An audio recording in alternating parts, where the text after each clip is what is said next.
सगळ्यांना जय भीम जय शिवराय. करूया आजच्या व्हिडिओला सुरुवात. तर आज मी मस्तपैकी आळूच्या वड्या बनवल्या होत्या. आता काय आहे ना की मला तर एवढ्या येत नाही बरं का, पण बनवल्यात मी मस्तच झालेल्या होत्या.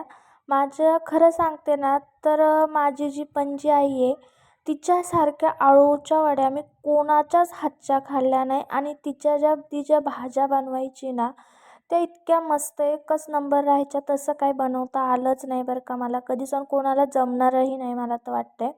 तर मी सगळ्यात प्रथम अगोदर व्हिडिओ म्हणजे दाखवल्याप्रमाणे आळूचे पानं मस्त धुवून घेतले.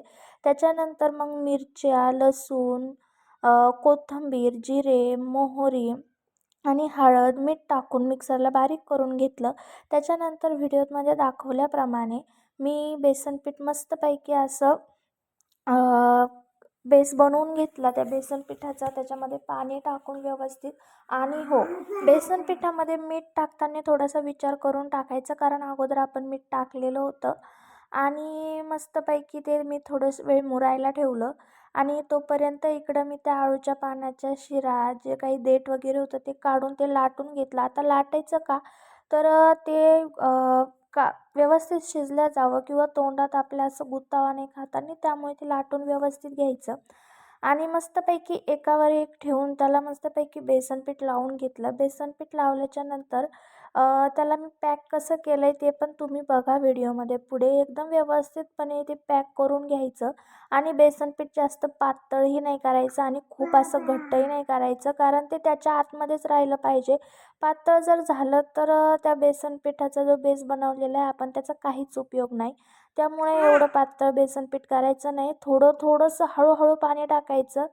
आणि मस्तपैकी हे असं तुम्ही बघू शकतात व्हिडिओत दाखवल्याप्रमाणे मी त्याला पॅकिंग एकदम मस्त असं त्याची घडी मारून घेतली.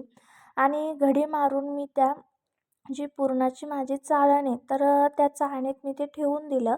मी त्यातच शिजायला टाकणार आहे. माझ्याकडं दुसरी चाळण नाही आहे सध्याला, तर मी यातच शिजायला टाकणार आहे. आणि शिजायला मी अगोदरच कढईमध्ये पाणी ठेवलं होतं उकळायला, आणि त्यावरच मी ती चाळण ठेवून दिली. चाळणीवर झाकण ठेवून मस्तपैकी शिजवून घेतलं. लगेच शिजल्या गेलं. ते पानं कवळे असल्यामुळे आलटून पलटून पण 10 ते 15 मिनटात शिजून गेलं. त्याच्यानंतर कढईत तेल टाकलं गरम करायला, आणि एका बाजूला मस्तपैकी असे त्याच्या कापा करून घेतल्या. आणि तुम्ही बघू शकताय असं आलटून पलटून कमी गॅसवर तळायचं. एकदम मस्त झालं होतं. भेटूया पुढच्या ब्लॉगमध्ये.